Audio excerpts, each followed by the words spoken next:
I was alone in an old farmhouse that my partner, our baby, some friends and I had rented for 10 days. They all went out to dinner while I stayed home to babysit our 2-year-old. I was on the couch reading, and I had the monitor on in his room with the volume up. I thought I heard something at about 10 pm and checked the monitor. I then heard my baby sneeze, and right after, as clear as day, a voice came over the monitor and said, "Bless you." Our baby doesn't speak English. He speaks Italian and Romanian, so he wouldn't have known how to say the words. I was taken aback. But I also have a sensitivity to paranormal and knew as soon as I entered the house a few days earlier, there was a presence. Not a bad presence, but something there. I actually felt it was nice, kind. The bless you confirmed that for me. I went down to check my baby's room just in case. Of course, there was nothing there and he was sleeping peacefully. I didn't say anything to my partner. They got really scared about these things. When they got home, we stayed up a little, then all went to bed. One thing to add, our baby's porta cot was in the same room my partner and I were sleeping in. Then, in the morning, we woke to find my baby's porta cot filled with books. He was in the middle of them all, some open, some closed, sleeping away peacefully. It must have had about 20 in there. We had placed a porta cot near a bookshelf, but the barriers around the cot went up to my baby's head when he was standing. There's no way he could have reached over the edge, grabbed 20 books, and grabbed them into his cot. All the while not waking my wife and I, and not making any noise. No books were on the ground around his cot either. He's still only little. There's no way his little hands would have been able to drag some of the bigger books into his cot in the first place. He would have definitely dropped at least one of them, if it somehow were him that placed them there. My partner and I just looked at each other in amazement. They asked me if I felt anything in the house. We were leaving that day, so I told them about the night before. They were glad to leave, but I was kind of amazed and pleased that our friendly ghost was kind of looking after our little one all night, with bless you and reading material.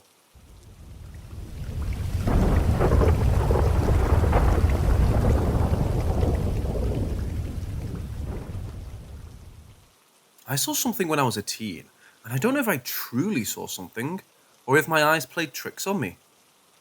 I was a teen, a junior in high school, and I have a kid brother who was 1.5 at the time. My parents' house was a traditional shotgun type style, and my dad turned the garage into a dining room. It's also connected to our kitchen, so if you sit in the dining room, you'll have a clear view of the hallway. My room is at the end of the hallway, and my brother was sleeping in there. I didn't know that my mom had put him to sleep in my room at the time. I was doing homework, and my mom was in the back gardening.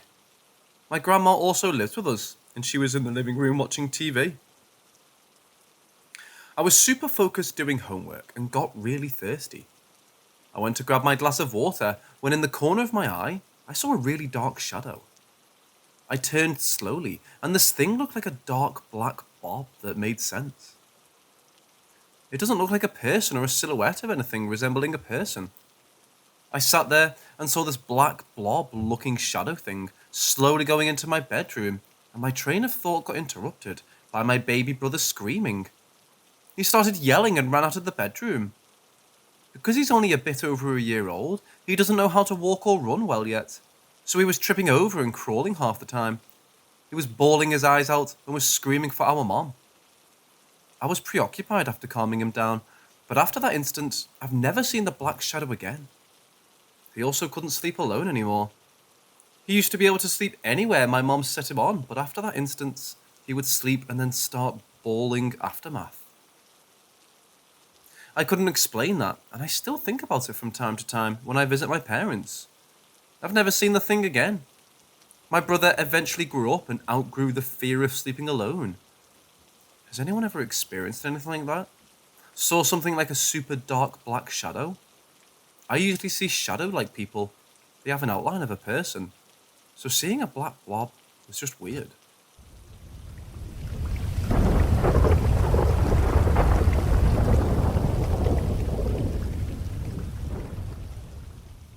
I'm terrified of the bathroom. We only have one full bathroom, and I don't remember how or when I was scared of it. But I hate using that bathroom. I would try not to take showers if I can. We have a window on top of the bath, and it's a typical foggy glass type. You can sort of see outside if someone stands out there, but the privacy glass makes it hard to make out the actual features, if that makes sense. This one of the many scary encounters from this damn bathroom I hate so much. One night, I was taking my usual shower.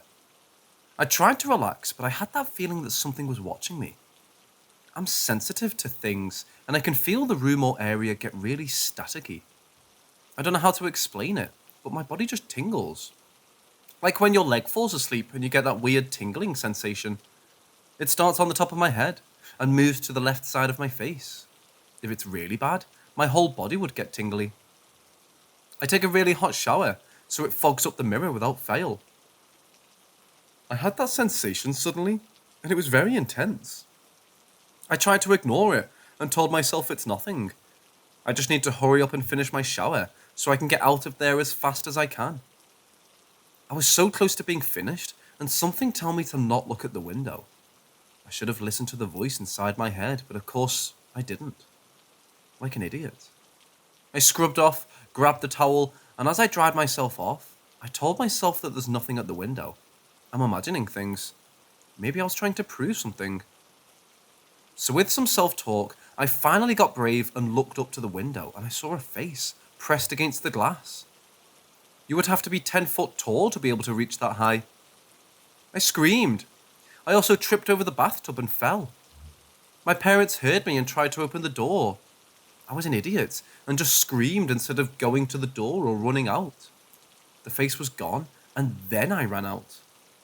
My dad got the hammer because he was going to break the bathroom door down. Luckily, I wasn't hurt, but I told my parents what happened, and my dad was so mad. He doesn't believe in stuff like this, and I was 14 at the time, so he said I'm too old to be this scared of that kind of BS. I brushed it off as a figment of my imagination, and I never talked about it again until a few years ago. I was 25, and I was visiting home. I don't remember how the conversation came up, but my mom talked about that time I fell in the bathroom. So I told her about what I saw or thought I saw.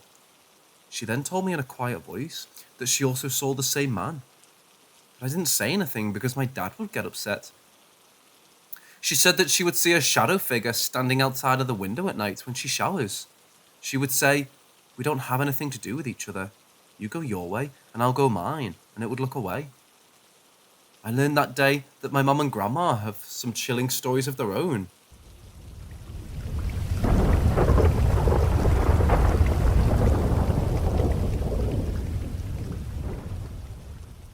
So around 2018, I was seeing a girl who lived 2 hours north from where I lived. Now I don't visit her house too often, but I remember it vividly. She lived with her mother in a very rural town up north, and you'd have to drive some more to a small log cabin they lived in. She told me how her house is haunted, and that in the night, she would hear footsteps in the living room above her, even when her mother was away for work. I should mention, she had her room in the basement. Not only were there footsteps, but also knocking, replying to what she asked. So fast forward to the night. We are sleeping in bed, and for reference, the way the room was positioned, there was like a 2-meter hallway leading from the stairs to the rest of the basement and where the bed was. We were sleeping so that we could see into the hallway. Around 2 or 3 a.m. I woke up. I was confused as to why I woke up. I guess just in between dreams, but I turned my head to where the basement stairs were, and looking right back at me was a black figure. I froze.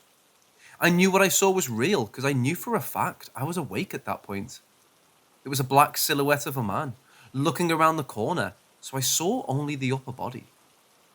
As we looked at each other for a good minute, it slowly pulled back around the corner and, shaken up a little, I closed my eyes hoping to sleep it off.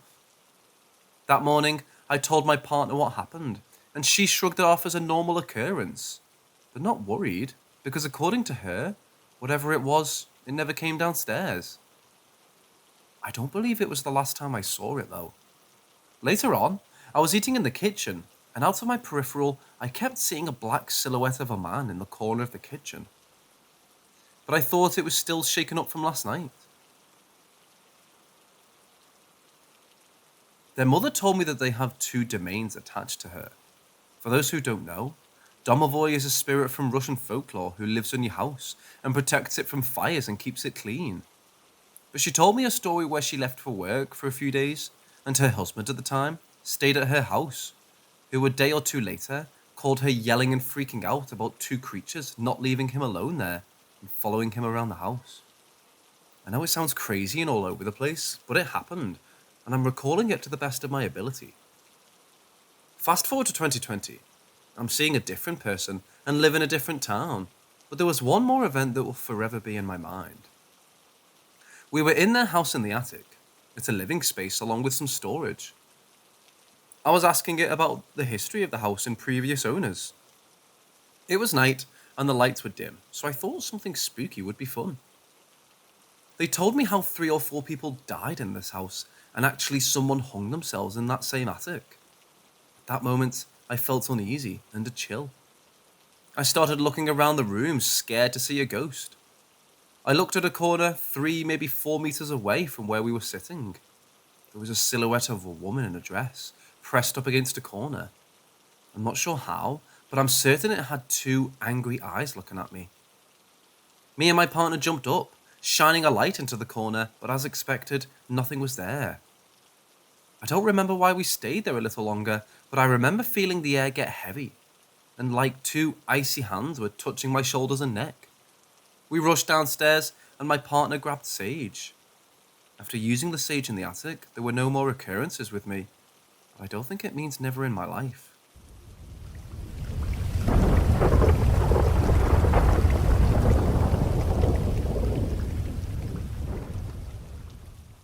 Going back all those years takes us back to when I was 5, and my family had just purchased an empty lot that used to be farmland. It was perfect to build a new house for my mom, dad, brother and I. At least, that's what was thought at the time.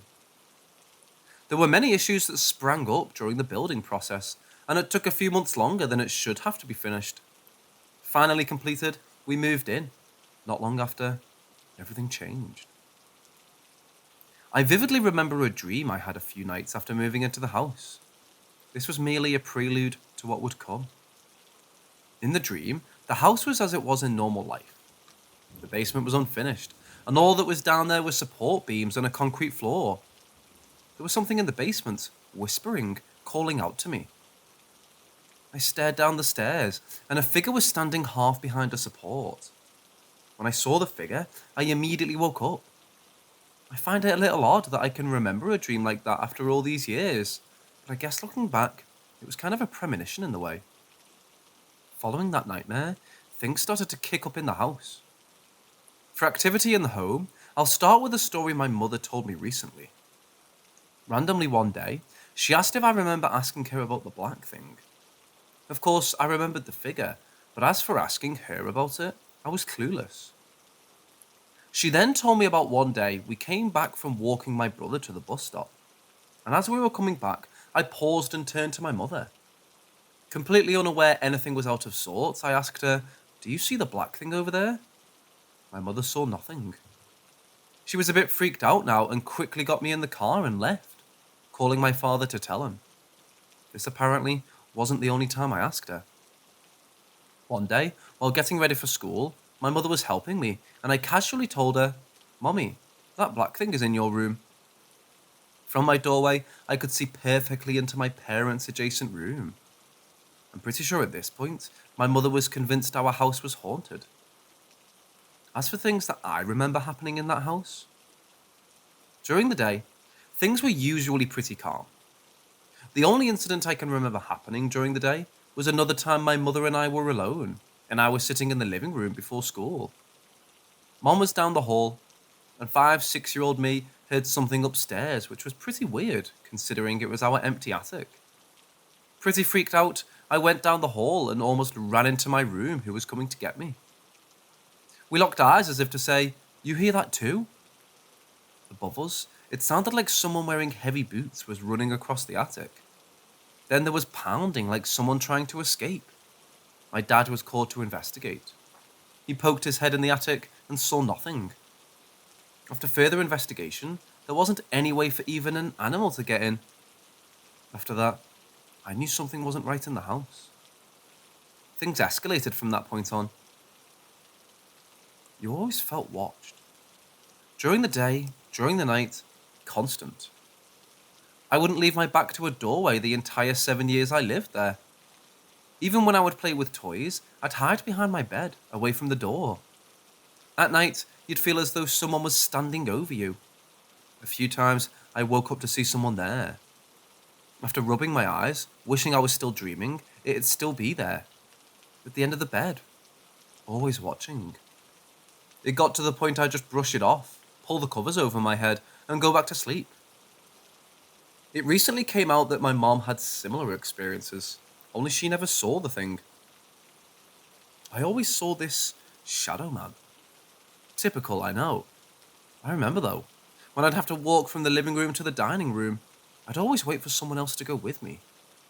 The hallway ran between the two rooms, and my parents' bedroom was at the end of the hall. When I'd walk across the hall, my hairs would stand on end, and the shadow would be at the end of the hall. It'd always be in the doorway, staring down the hall at me. There were a couple of random things that would happen. Once in the middle of the night, I heard someone in the kitchen, and a few moments later, I heard glass shatter.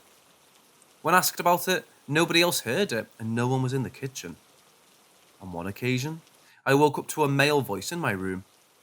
I couldn't understand what it was saying, but it went on for minutes. I had an acoustic guitar propped up in the corner of my room, and as some of you may know, when you drag a pick down the strings, the guitar will screech. My guitar did that on its own as I was lying in bed trying to sleep. 7 long, uncomfortable years later, we moved. Our new house didn't have any activity, and it was like heaven. Though, my mother and I were just waiting for something to happen. Sadly, the peace didn't last long, and a few months later, we moved again. We moved about an hour away from our original house, and nothing strange happened in this home as well, for a while. One night, though, I had an odd dream about my childhood home. I dreamt whatever shadow man was there hitched a ride to our new home. This dream was a few days after we'd driven by to see what the house looked like, after maybe 2 years of us being gone. After that, my life became a waking nightmare. The activity in the house, mainly around me, escalated, and every night I was having a different nightmare about whatever was haunting me. The worst part about the dreams was the fact that bits and pieces of them would come true the next day. The first dream I had took place in my deceased grandmother's home. My family was around me, but I couldn't understand what they were saying. I started looking around the room, trying to get their attention, but it was like I wasn't there. Suddenly, I looked into the blank TV and saw a teenage boy sitting beside me on the couch. When I looked beside me, he wasn't there, but in the reflection, he was there, staring at me. Nobody could hear me shouting about the boy sitting beside me, and when I looked back, he was there. Blonde hair, blue eyes, sitting on the couch just watching me. I don't know why, but rage consumed me, and I attacked. As I did so, the boy just smiled at me, and his eyes went from a normal hue to something unnatural that still haunts me to this day. They were a shade of blue so light they seemed to glow. After this, I woke up. Now, fast forward to the next day. I was home alone with my dog, and I was carving a pumpkin in the dining room. He was laying on the couch sleeping, and I started to get an unsettling feeling. Next thing I know, the dog is perked up, staring at the blank TV screen, his ears folded back. He glances between me and the blank screen a few times before tucking his tail and bolting from the room. The dreams continued, and without fail, the following day, part of them would play out in real life. I'd be washing dishes, and I could feel someone standing in the door watching me. The music from my iPod turned to static. Fight or flight kicked in. I bolted out of the kitchen and ran into my room, sitting on my bed watching the door. From down the hall, I could hear the doorknob of the coat closet attached to my room rattling. Then the bathroom knob. Then my parents' room. My room was next. It never budged. Whatever it was continued toying with me. I was home alone with the dog again, and he came darting up the stairs and into my lap on the couch. I was confused because he was wet. I hadn't let him outside in 2 hours. Panicked, I rushed into the kitchen to grab some kind of weapon, which wound up being a chef's knife. Being the dumb teenager I was, I went to investigate. I went downstairs, and the back door was wide open, and rain was soaking the carpet. I didn't know how long it had been open, and I immediately went on high alert. Someone had broken in. I'd made my way halfway through the house, checking everywhere someone could hide. It was only the dog and I. Freaked out, I went back downstairs and shut the door, which was still locked, by the way. Once it was closed again, the curtains blew back in my face. Somehow, a cold wind was coming through the door. My nightmares hit their peak in that house when I had a dream featuring the usual blonde-haired teenager. I was running from him as he chased me through the streets. It was like a game to him. I still can't shake the eerie smile he always wore. Just as I was about to escape, he caught me and I was thrown into the back of some old, beat-up junker car. I woke up after that and couldn't get myself to fall back asleep. The next day, my parents were a few states away from house shopping. This meant my older brother, dog, and I were the only ones home. I was bored out of my mind, and we wound up getting hit with a pretty massive snowstorm. Not having anything else to do, I went out that night and started shoveling the driveway so I wouldn't have to work my way through the 3 feet of snow the next morning. By that point, we'd gotten about 1.5 feet of snow, and I was about halfway done with the driveway. My heart sank when I heard an all too familiar engine coming down the hill toward our house. I turned away and kept my head down, pretending like nothing was wrong. Before it even made it to my street, I knew what was going to happen. He was going to drive past me, slam on the brakes, and back up before talking to me. It was going to be that damn blonde with the creepy smile. Sure enough, I saw the red of the brake lights before that car from my dream backed towards me. I couldn't look at the driver. I couldn't face that smile. He asked me what my house number was, and I told him.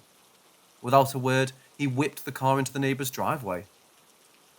He stepped out, grabbed a pizza box that didn't have the warming sleeve or anything from the back seat, walked up to the neighbour's door, rang the bell, and walked away without even waiting. He launched the box into the back seat, got back in the car and left. The neighbours had been gone for the last week. Resisting the urge to run screaming back into the house, I made my way into the garage, placed the shovel in the middle of the wall and kicked my boots off. I ran into the house and slapped the button to close the garage. 2 steps into the house, I hear a loud slam from the garage and the door starts going back up. Preparing myself to face certain death, I cracked the door and looked into the garage. The door was open, and the shovel I'd propped against the wall was 30 feet away in the middle of the driveway. I slapped the button and noped my way back into the house. After that, the dream seemed to calm down, but the activity was always there. I'd hear footsteps on the stairs behind me when I was sitting on the couch. I'd hear the bathroom door open and someone walk in when I was showering, but everyone would be downstairs and the door was still shut and locked when I got out. You just never felt alone in that house. I don't think I've ever felt so happy as when I heard we were moving away again. I was getting away from whatever was creeping on me. Fast forward about a year or two. Things in the new place were almost normal. I had some weird occurrences, but nothing like what I'd dealt with before. I'd see shadows in the corner of my eye, or I'd see a person walking around and then I'd look back and they're gone.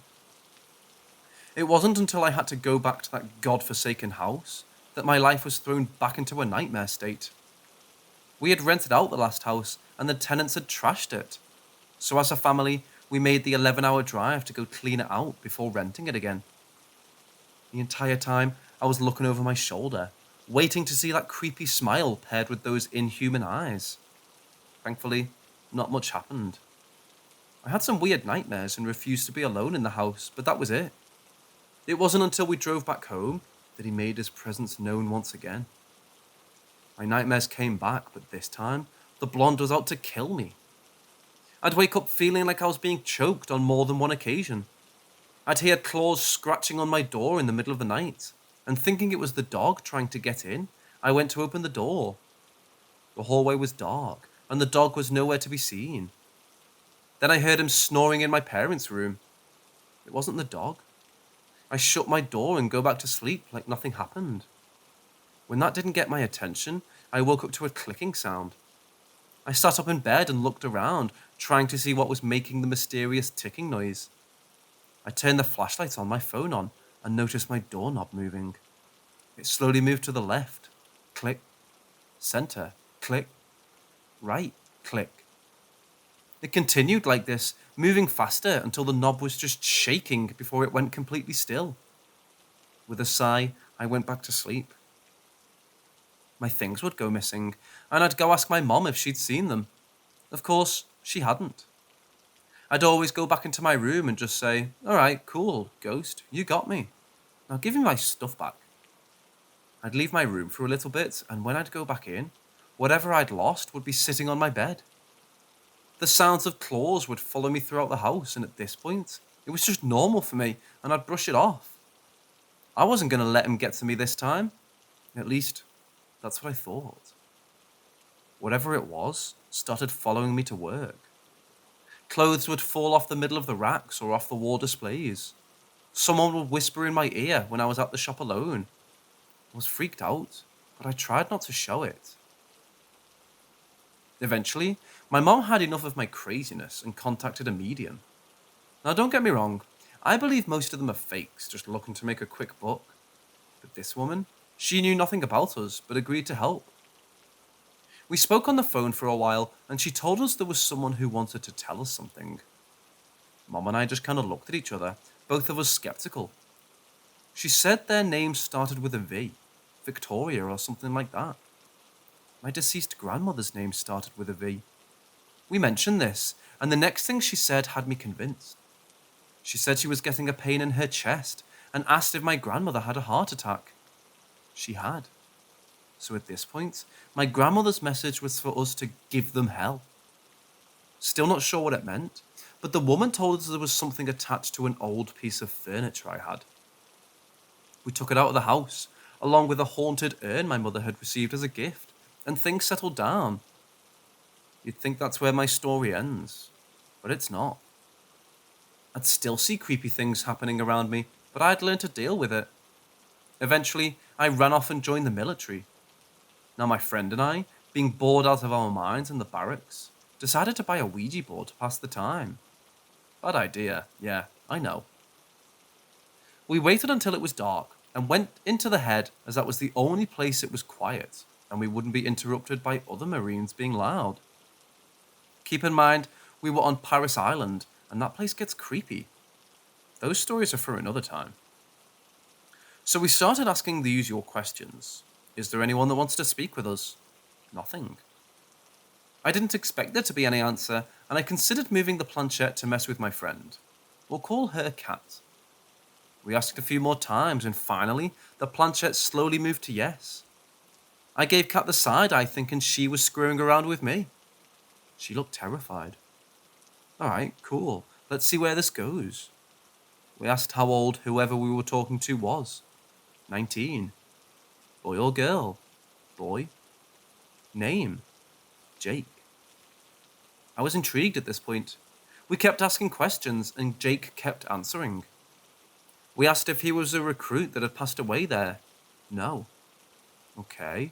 Marine? No. Kat and I kind of stared at each other for a moment.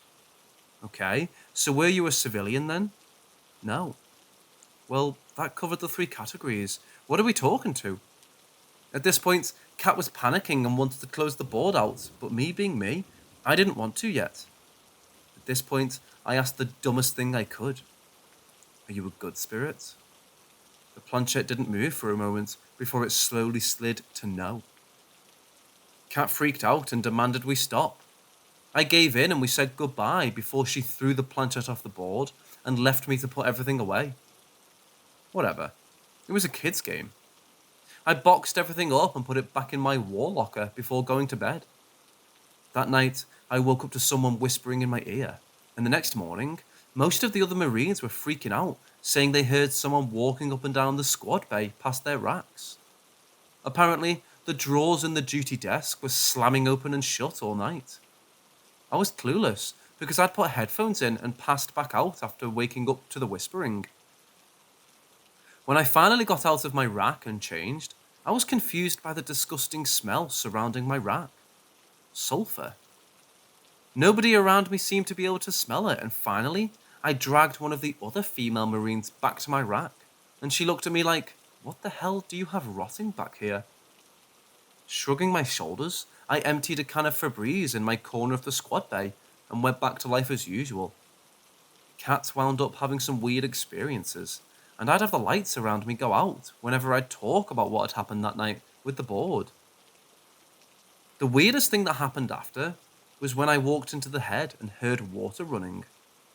There were only 3 of us in the barracks that day. Everyone was out of town except me and 2 girls who were on bed rest, one of those being Kat. The other girl was knocked out on medication, so I knew it couldn't have been her. Confused, I checked all of the toilets, sinks, showers, and even the washers. Nothing was running.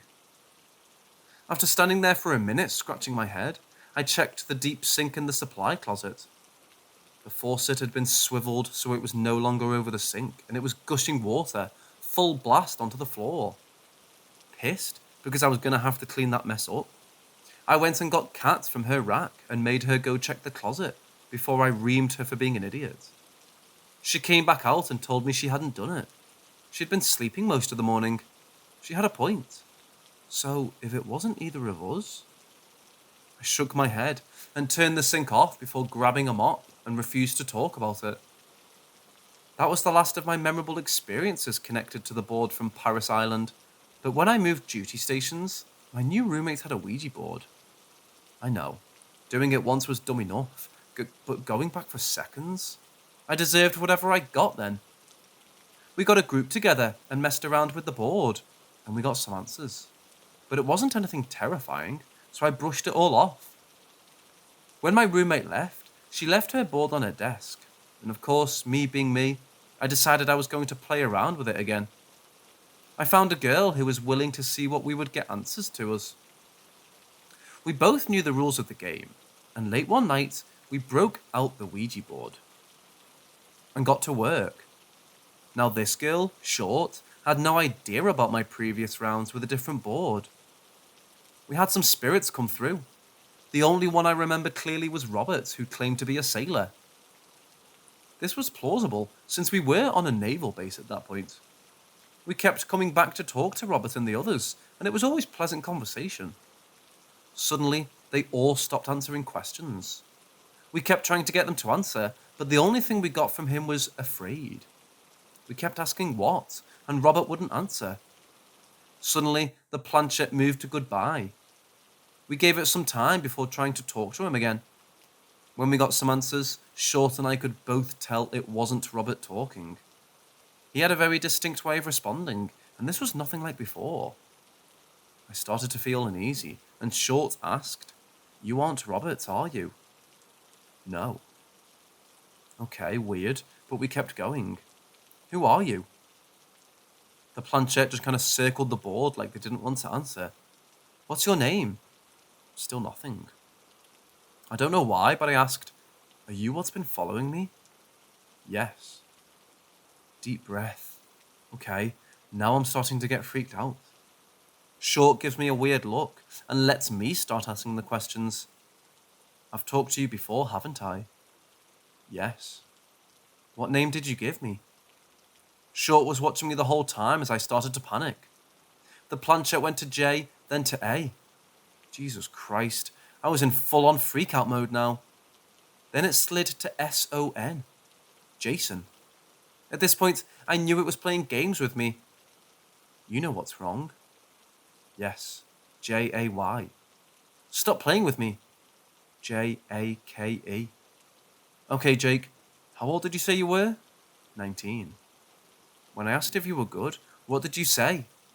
"No." At this point, I knew it was the same thing from before. I wasn't moving the planchette, and I knew Short had no clue what to answer with. And if she managed to guess the right answers that easily, man, she had me fooled. At that point, we closed the board and tried to forget about it, but I wanted to know more. Why was Jake following me? What did he want?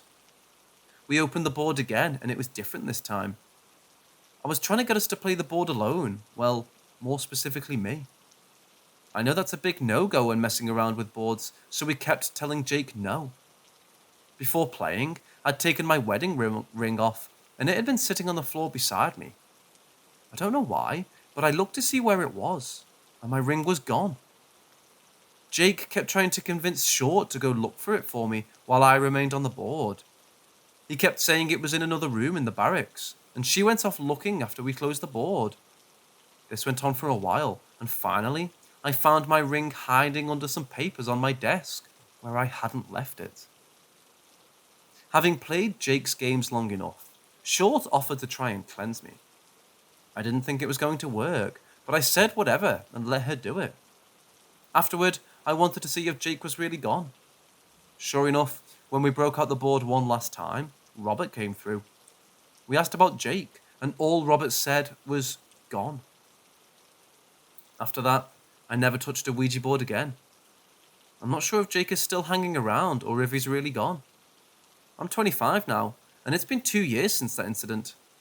I've recently moved, and since settling to my new place, I'm back to seeing shadows walking around, and the lights will flicker. Doors will open and close on their own, the usual stuff. I don't know if it's Jake, and honestly, I don't know if I want to find out. As an afterthought, now that I'm older, I looked into the neighborhood I used to live in when my crazy dream started, and I swear it was built on Indian burial ground or something. For a place that had relatively low crime, there were a crazy amount of deaths within a few houses of the one I lived in. A guy killed himself after a standoff with SWAT. There were some murders, and if I remember correctly, there was at least one suicide aside from the standoff. So maybe that house cursed me. Who knows?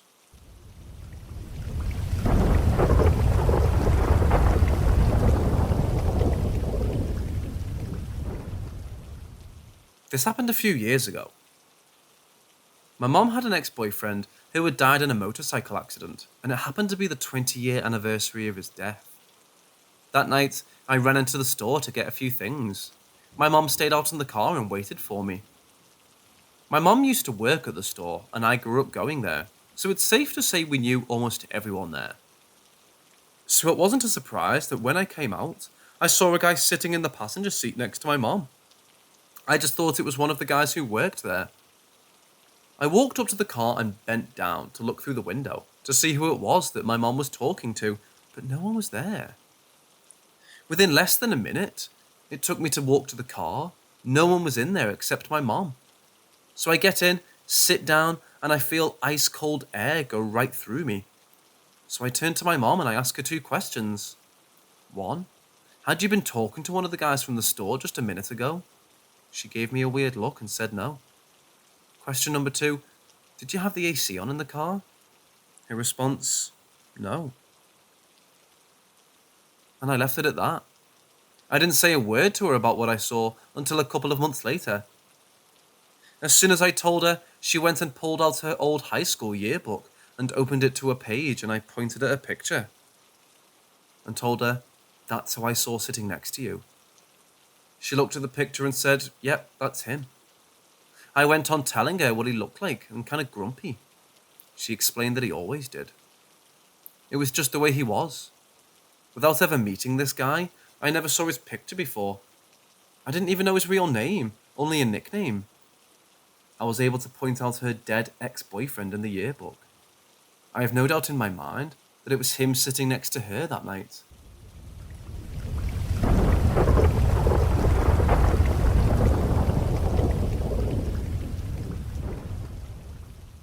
I've been a custodial supervisor at a college for the last 7 years. Before that, I was a custodian at the same college for 7 years. I've cleaned and been in every building on campus from early mornings to late at night, and have seen and heard a lot of things in the last 14 years since I've started working here. One of the buildings that I used to clean wasn't a huge building. It has 3 floors with 2 classrooms on each floor, one on the east and the other on the west side of the building. Now, to get to the classrooms, there's a staircase in the middle of the building with a heavy glass door that leads to a small hallway and a couple of offices and the classroom. In the first few months that I had been cleaning this building, everything was pretty quiet. Till one morning, when I was on the third floor cleaning one of my last classrooms for the day. I had been wiping down a table when out of the corner of my eye, I saw a man standing to the left of me. He had on a green, yellowish striped sweater, and I remember thinking in that split moment that it looked like something from the 70s or something. Thinking a student got there early for class, I tell him, "Sorry, I'll be finished in a minute." And as I'm saying this, I turn my head all the way to face him, and no one is there. There was nowhere for anywhere to go. I even checked the building. I was still the only person there. To top it off, the front door was still locked. I told this to my husband, who works as a custodian at the college with me. Of course, he didn't believe me completely and thought I was seeing things. That is, till the following year, it became his building to clean in the mornings. When he called me one day freaking out because he was in the classroom on the second floor, which was right under the classroom I saw someone in. He heard what sounded like someone right above him walking around, moving things like chairs and just making a ruckus. So right away, he would go up the stairs thinking the same thing as I did. That students came in early. So he would go up there to grab the trash and do a quick clean and would find the classroom still locked and completely empty. This happened to him at least twice.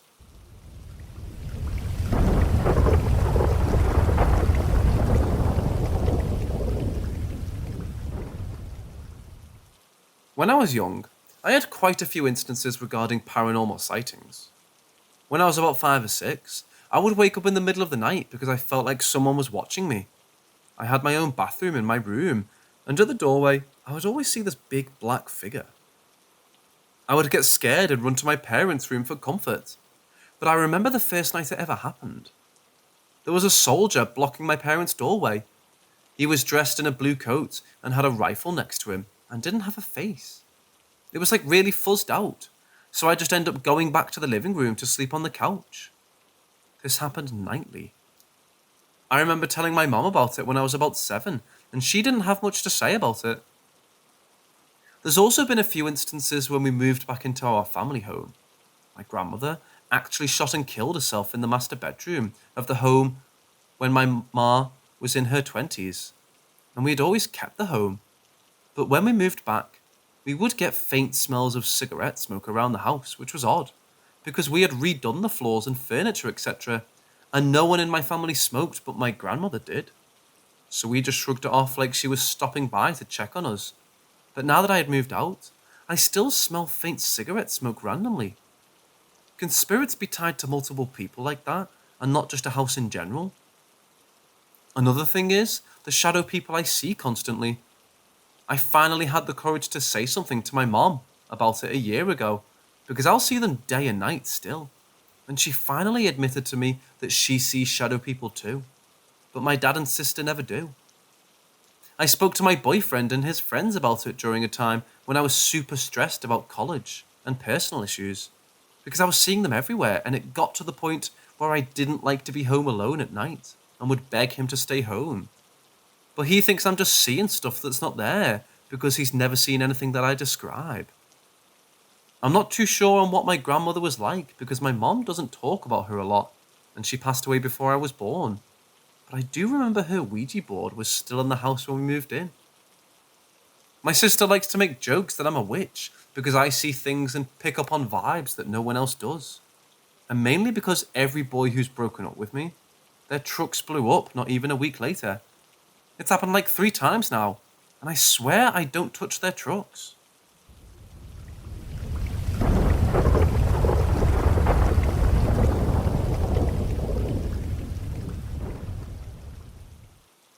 This all started back when I was 16.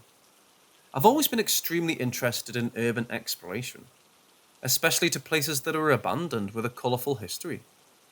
Whether the building is condemned or out of commission, whatever the case may be.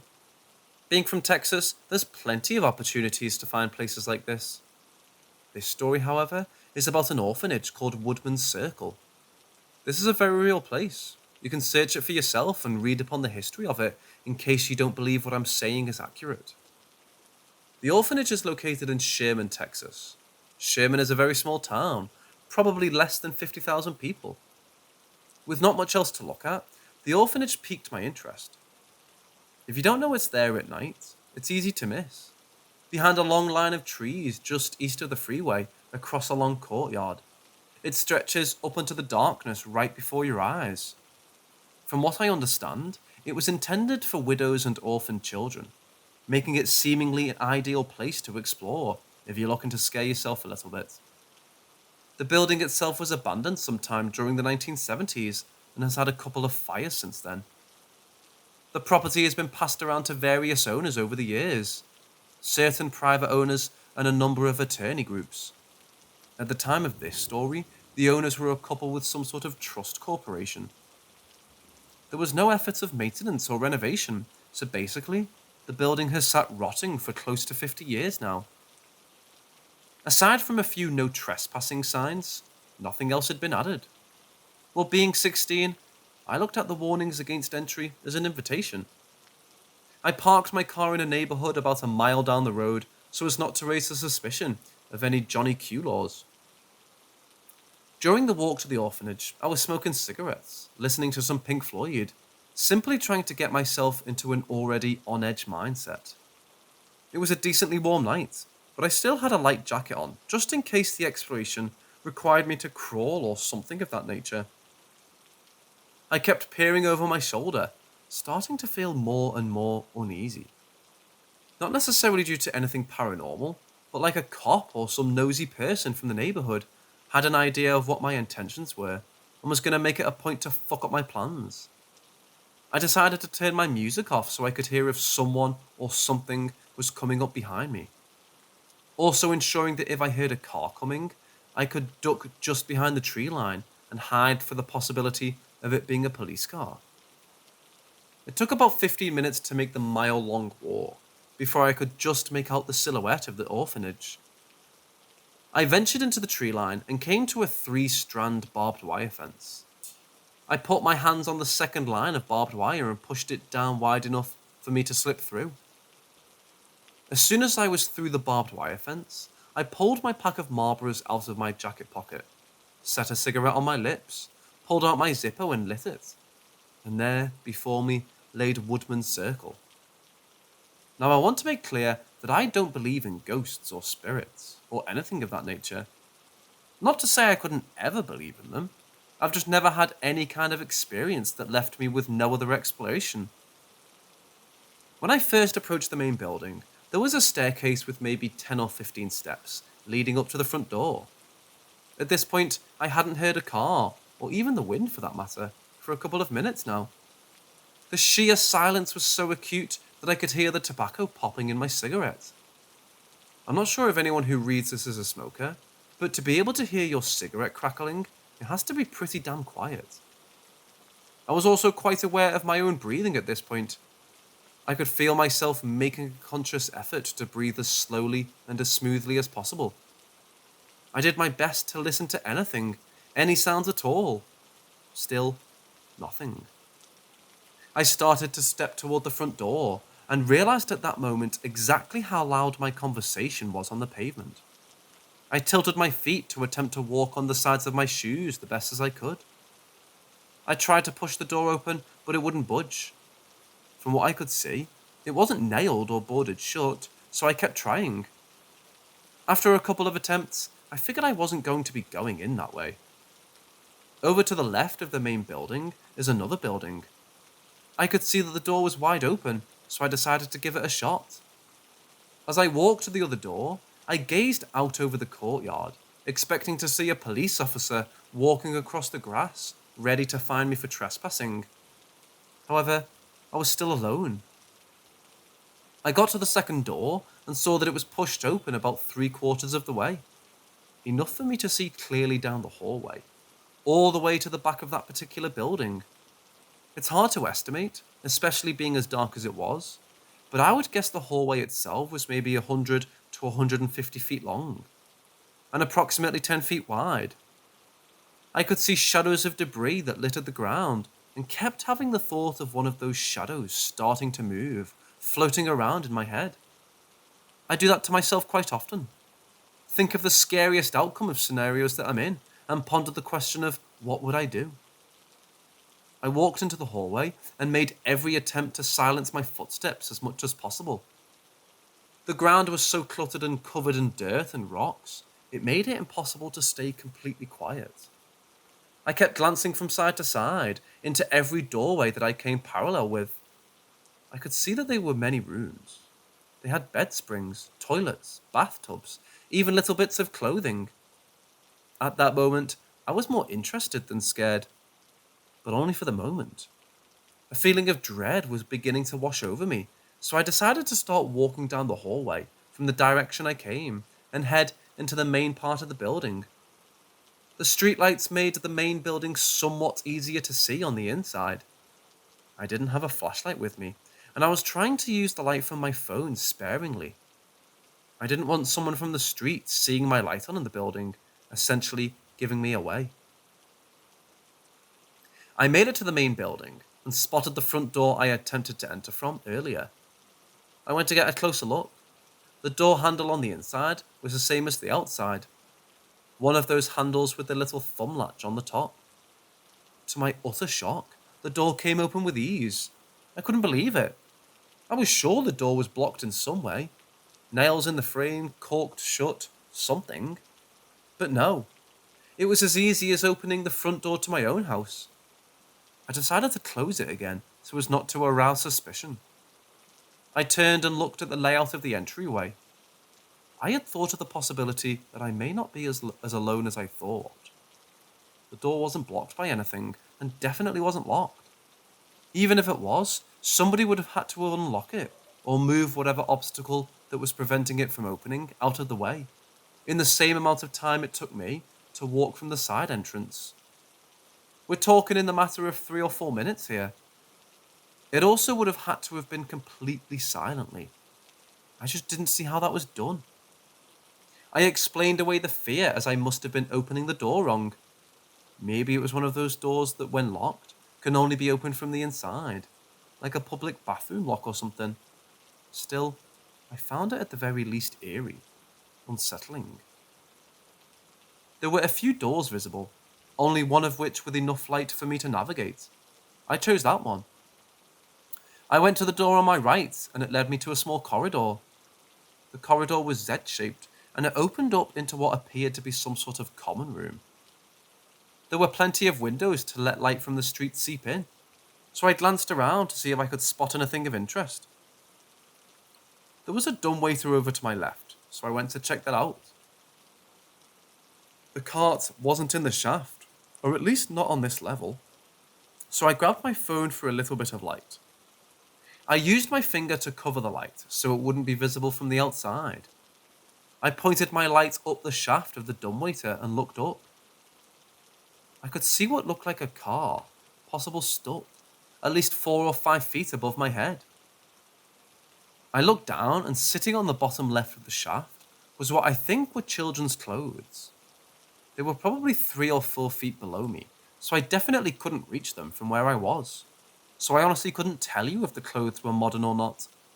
As far as I knew, they could have belonged to a kid that lived there during the time of the orphanage's operation. I left them be. I stood back up and looked around the common room again, still entertaining the idea of possibly having company lurking elsewhere in the building. I began to focus on the massive amounts of graffiti splattered all over the walls.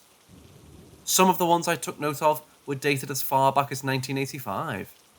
There could have been older examples, but none with dates on them. It blew my mind to think of people walking around this building, exploring through the rubble, and leaving behind graffiti 10 years before I was even born. While I was reflecting on the amount of time the building had just been sitting there, I heard something. It sounded like talking, but extremely muffled.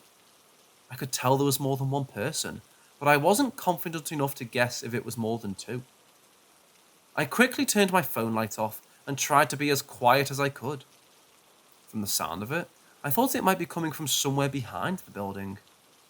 I started to make my way toward the back, which I could see some of due to the windows facing the rear of the building.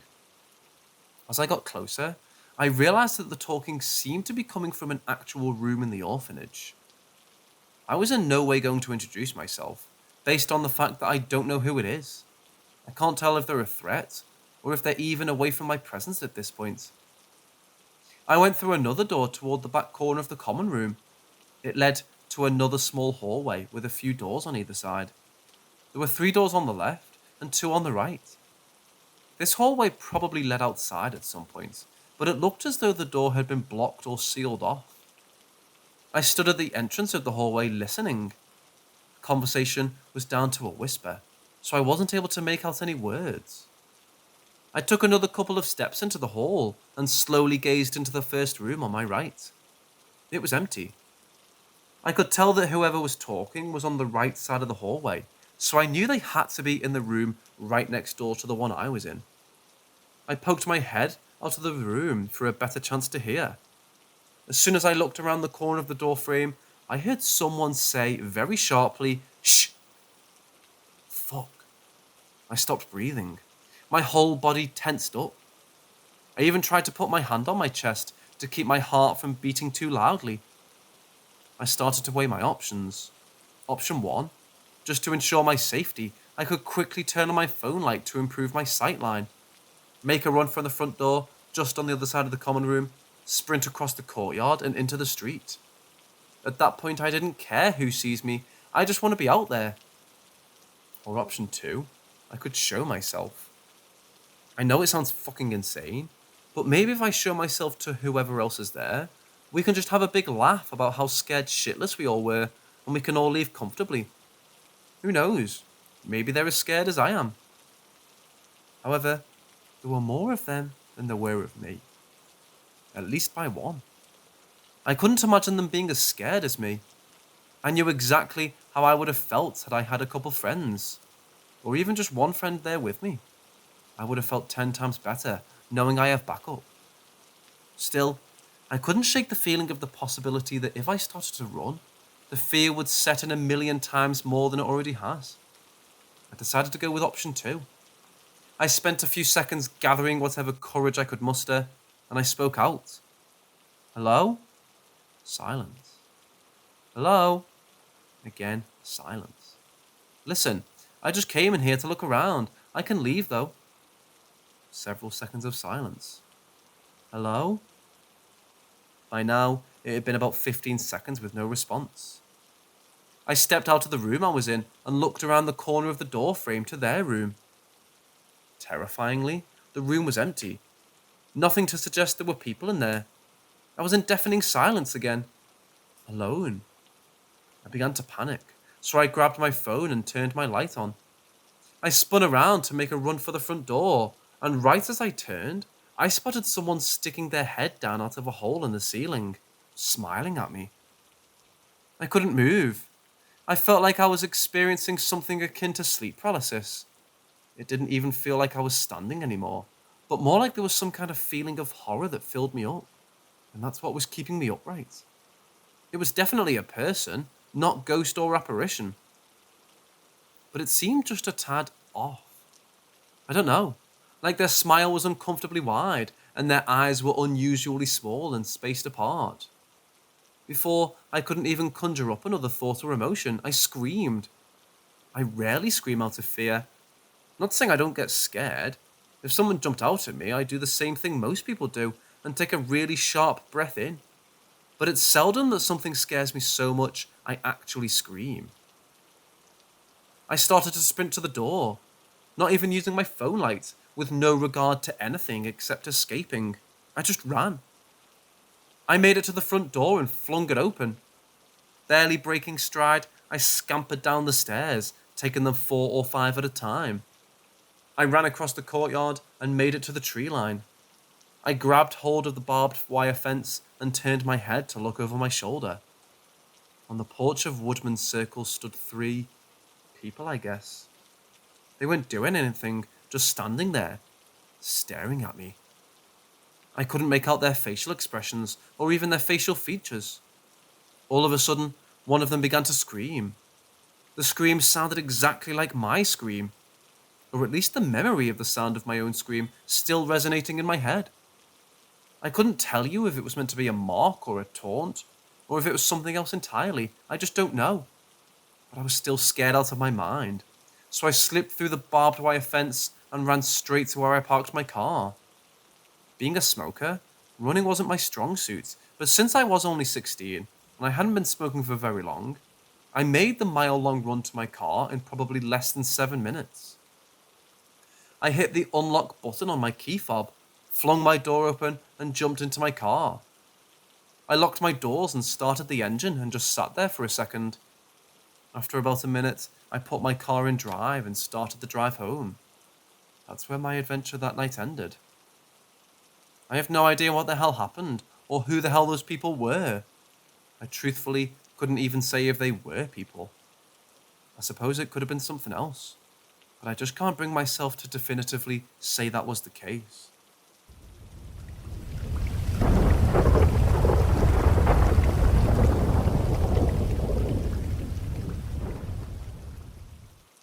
The events were more or less all the same. My two best friends, a married couple, would come over to hang out with me, watch movies, play video games. The layout of the room is this. The front door was over in the corner of the room, and my couch was on the same wall as the door, with just a couple of feet between the couch and the door. And the TV was obviously on the opposite wall. So if you're watching TV on the couch, if someone opened the door or was standing there, they'd be right at the limits of your peripheral vision. They didn't tell me until after I moved out, because they didn't want to freak me out. But almost every time they came over and sat in front of the TV, they would see a man standing just inside the door in a brown trench coat and a brown brimmed hat. If they turned their head, he just wasn't there. And if they just turned their eyes while keeping their heads straight forward, they saw the same thing. Nothing. But they say when they weren't trying to look directly at him, that he was unmistakably there. He never moved, and despite living there a few years, I never had any interaction with him, or even so much as saw him myself. As far as anything else it could have been, I had a coat rack behind the door, but it was a single 1x6 oak board, mounted horizontally with shiny silver hooks, and any coats I've ever owned have been black. My apartment was well lit, and the wall colour was an extremely lively green. Think the shade of an oak leaf in the middle of the summer, but a brighter, more vibrant tone. So I really don't think there were any optical illusions at play either.